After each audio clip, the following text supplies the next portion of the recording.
dying churches really know that they're dying? That's the I've got a question. death question for you. Shoot. That's probably the wrong word.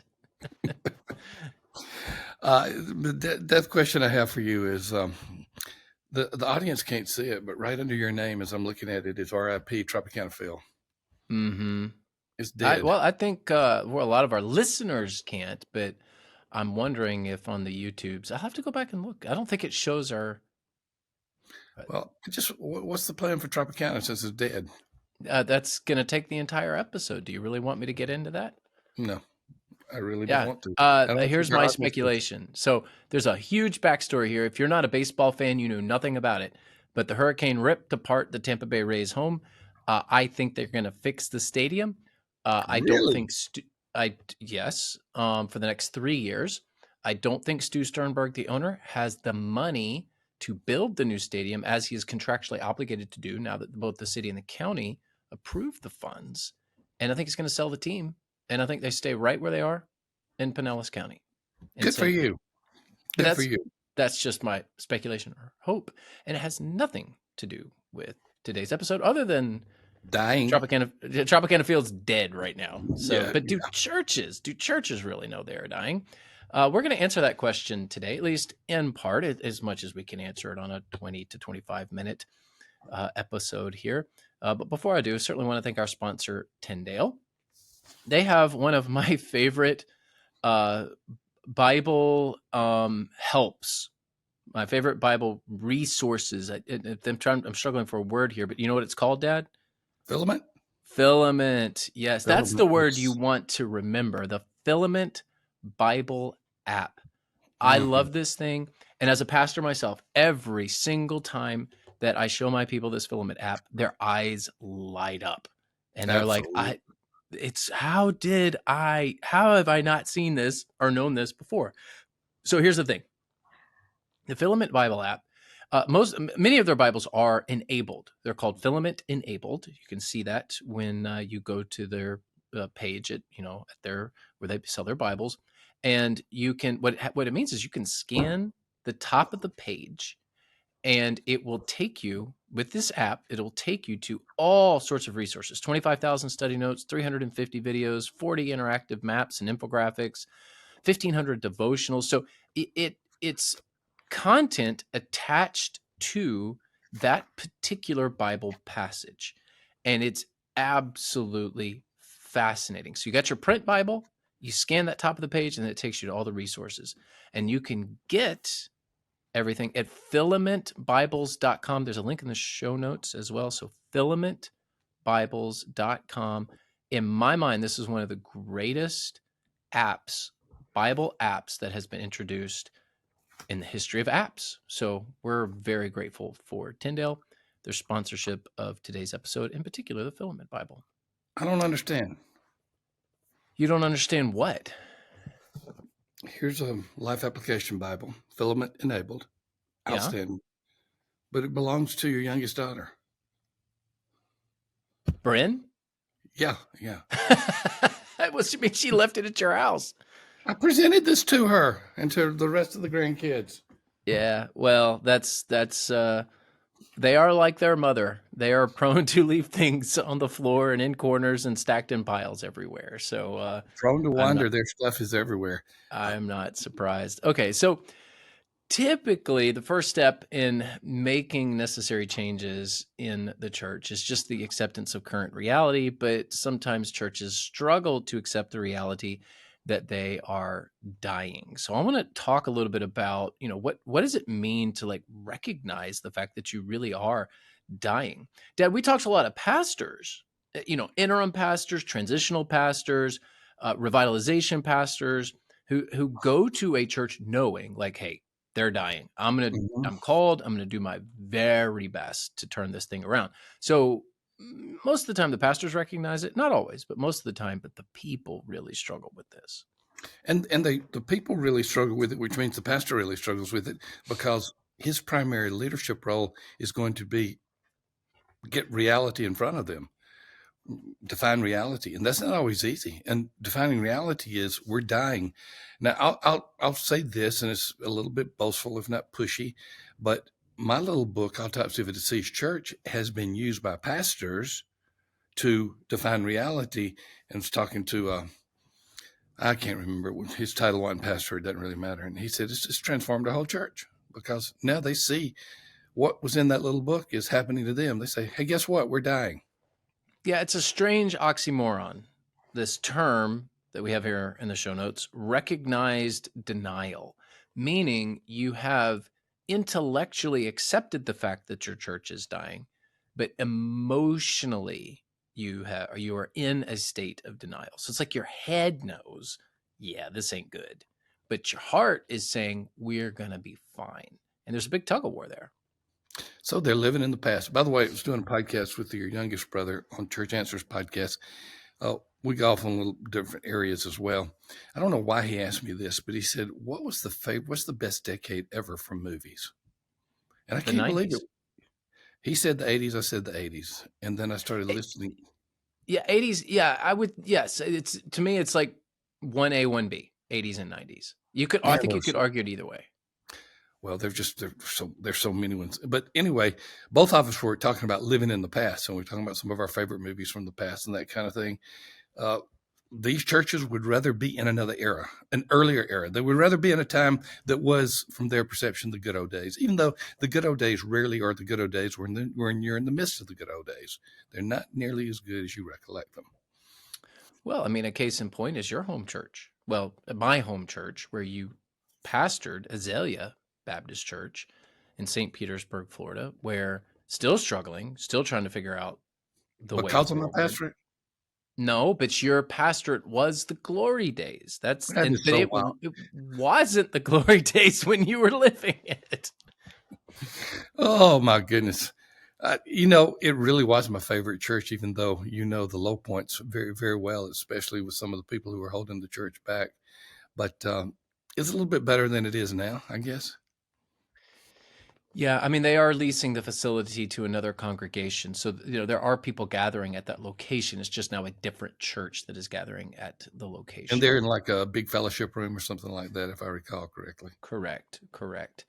Hopefully things will turn around. But that's the recognized denial going on. Meaning, yeah, in my brain, I know, but in my heart, I'm just not willing to let go of the way things were. And often the way out is a silver bullet. Yeah, yeah. And before we get to that silver bullet, this recognized denial is very much real when somebody finds out that they are human, that they're dying, they're very sick. It takes them a while before they can get past the step of denial and get to acceptance. Some of these churches just go in and die and never get to it. Okay. Another place that we see recognized denial is with deferred maintenance. Oh yeah, yeah. We're gonna put this off. We don't need to spend this money right now. We And don't need to set it aside.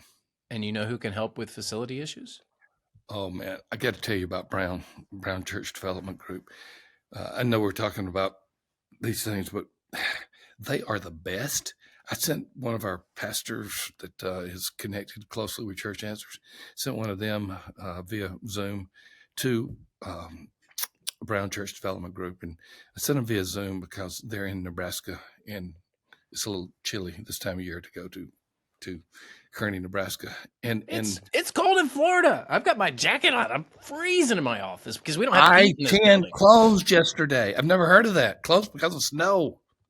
At the time of this recording, yeah, Florida had a boatload of snow. Now we didn't get it where I am, but it's still cold here. The Panhandle got walloped. Anyway, so yeah, Brown is what they do is they work with you pastorally, and they get the people on board and they say, look, this is some of the things we really need to do to get this church in a position where it's not going to just fall apart in the near future. We're going to get some of this deferred maintenance taken care of. I don't know how Yeah. we got on that subject. You're talking about. Oh, I know. We're talking about Intellectual denial applies to the intellectual denial, right? facilities as well. And a lot of times when churches are looking for a way out of their problems, they think in terms of silver bullets. Like there's one answer that will solve our problems. And Dad, what's number one? What's the number one silver bullet? New pastor, usually a young pastor. Yeah. Yeah. If we can just get a new young pastor, everything will be fine. Well, And it that church won't. in St. Petersburg kept waiting and waiting and waiting, thinking that that person was around somewhere. They're still looking 20 years later. Now, leadership is important, certainly, and pastors have a lot of sway and ways that they can help their churches get out of the rut that they are in.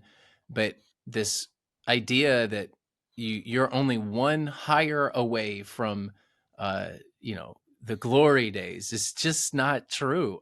Dad, do you know of any church that hired with the silver bullet mentality and it actually worked? I do, but I can't say it actually worked. It worked in the sense this pastor came along and turned what should have been a church dying within 6 months around. But here's the thing about it. He ran off everybody that hired him. So I didn't even say, Everyone that had the expectation that he would do yes. just that. He started making changes so rapidly. They got a voting coalition together and almost voted him out. And yeah, they turned it around. So yeah, that silver bullet may just come around and shoot you in the butt when you. It's a boomerang silver bullet. Yes. I did what you told me to do. I turned this church around. Now we want you fired. That's almost a good podcast. The boomerang silver bullet. It doesn't. Don't It's a shoot, mixed your butt may metaphor. be burned. We're mixing way too many mixing too many metaphors here. But here's the thing. I've talked about the resilient fragility of churches, meaning, the churches are simultaneously resilient and fragile. They hang on by their fingertips. They hang on by those fingernails. Like every Monday, you feel like it's all going to fall apart. Every Monday, you wake up and go, "I don't know that this we're going to make it to next Sunday," and yet that happens month after month, year after year. So they hang on by their fingernails, and those fingernails are really, really, really strong. Yes. So as you know, it's you've got a point in here. As you know, how do dying churches really know they're dying? Well, not as long as they can pay the bills. A lot of times, Yep. I mean, literally, if you can cash flow the operations, like That's you just all you you need. don't. Yeah, that's all they think about is, You can know we the pay the you bills? know the church with the ringing bells? The church with the ringing bells. The church with the ringing bells. One of the staff members would look at the offering from Sunday, and if they could make payroll for that week, he would go down the hallway ringing a bell. Yeah, but this was a larger church. I know who you're talking about You now. know, we're talking about yes, we're talking about Art Rayner and what is now Family Church. We made payroll. Oh, not quite. And thanks for being here. Well, and you bring up a really good point. A lot of times when we do these episodes, I know people think of smaller churches, like that church of 30, that Hmm. church of 20, the church that's barely hanging on. But in some cases, you talk about paying the bills. You could be talking about a church that has 300,000 square foot campus, five or six Absolutely. hundred people showing up, and it's you have plenty of people, but because you've got so much campus and because you have so many things that are uh, coming due, you may or may not make it. So this can happen to larger churches, just like it can smaller churches. I just never thought my son would be ringing a bell to let people know that they can get their payroll for this week. It was celebratory, right? You're getting It was. paid. You're getting So, paid. yes. Was it a handbell? What kind of bell was it? I just We're going to have to ask Art what it was. In my mind, it's a handbell, but then I used a handbell to walk down the aisle to do a graduation class in a disciple group on a Sunday night. And my associate pastor got so tickled that he could not even pray when it was time for him to pray. So I may be thinking of my bell. Oh man. Oh, okay. So a lot of churches end up in this recognized denial because they think they're standing firm. So this is a bit of the purity test. Hey, Uh, we have shrunk to the place of purity. Now we know we are the true church. that was really a pervasive thought with mainline churches up until the 70s or 80s, of course, before your time, because you were born in 80, but you have a good sense of history. But most mainline churches, there were books written on it. And I'd like to go back and get some of those books. One of them was by Robert Hudnut. I remember because of his name, Robert Hudnut. And I also remember because it said, church growth is not the point. That was the name of it. And so they talked about we're getting pure. No, you're not. You're dying. Not only are you dying numerically, but your doctrine is dying. No. So anyway, they weren't standing firm. They were making excuses. And I think that's a great line, because a lot of times you do use, in this case, maybe doctrinal purity as a cop out. And hear me out. Please, your convictions are very important. Doctrinal foundations are very important. We all know that when you get detached from the fundamentals of the faith, you tend to decline. I mean, the data is there for us to say, please remain uh, a Bible believing church. Otherwise, it's probably not going to go well for you. That being said, there is this mentality of, well, we're declining because, we believe the truth, the way we do things is the right way. Our doctrine is what's true, and just people just don't happen to believe it. There's almost a martyr complex associated with that Right. mentality. And honestly, it's just an excuse to, like, you're just not doing the Great Commission is It's, what it is. it's You're total just not sharing your faith.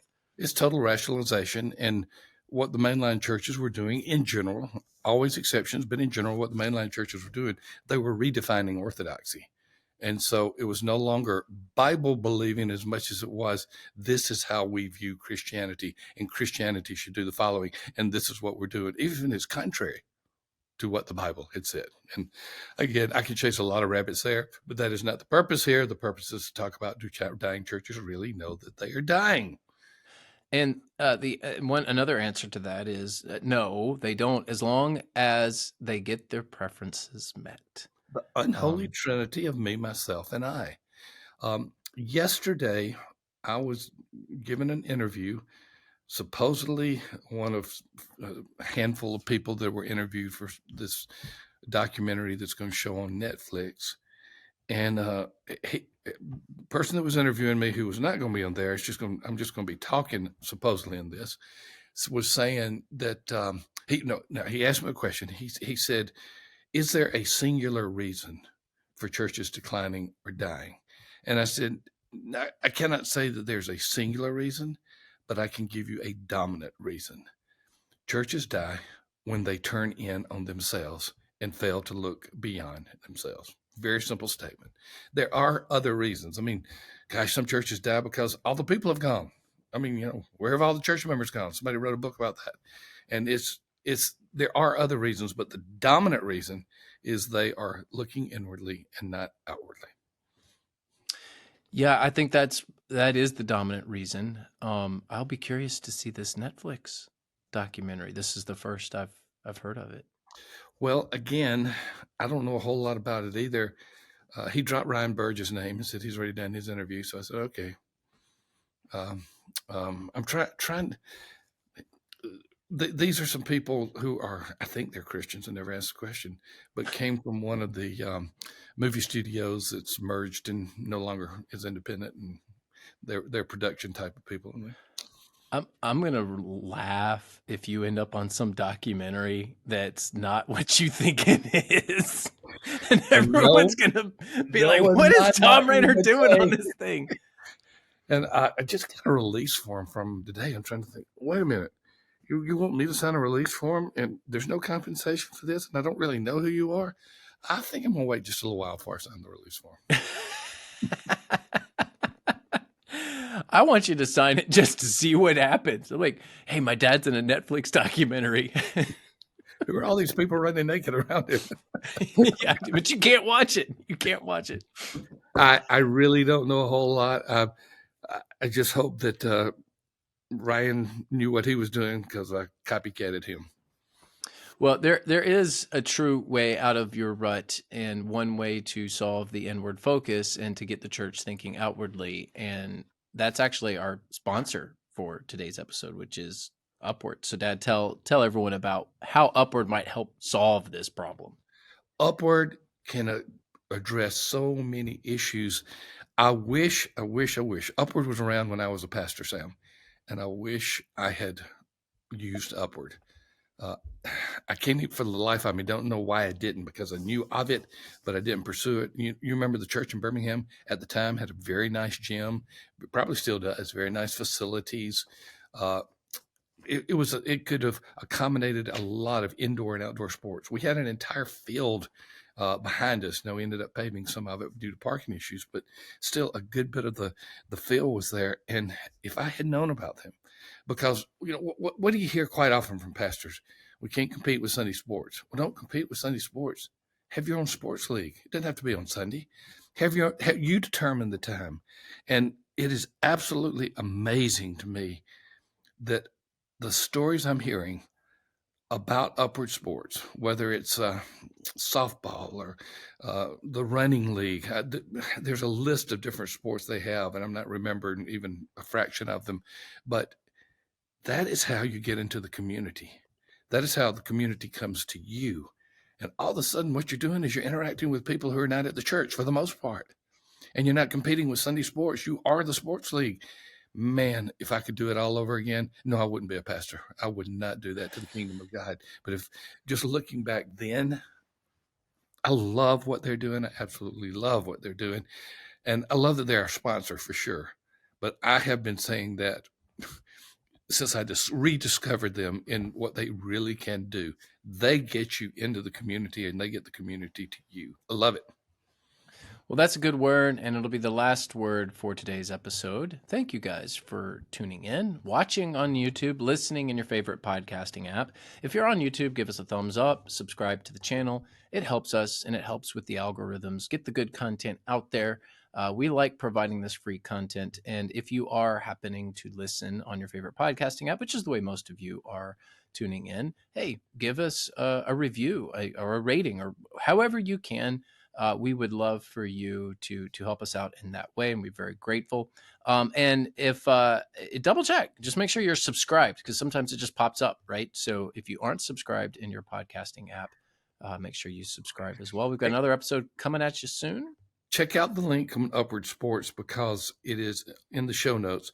It's upwardsports.org. No, it's upward.org, not Upward Sports /church answers. And the reason I want you to do that is I want the folks at Upward to know that we are talking about them, that we love them, and that our audience is hearing about them through us. So go to upward.org /church answers and click on there to get information about it.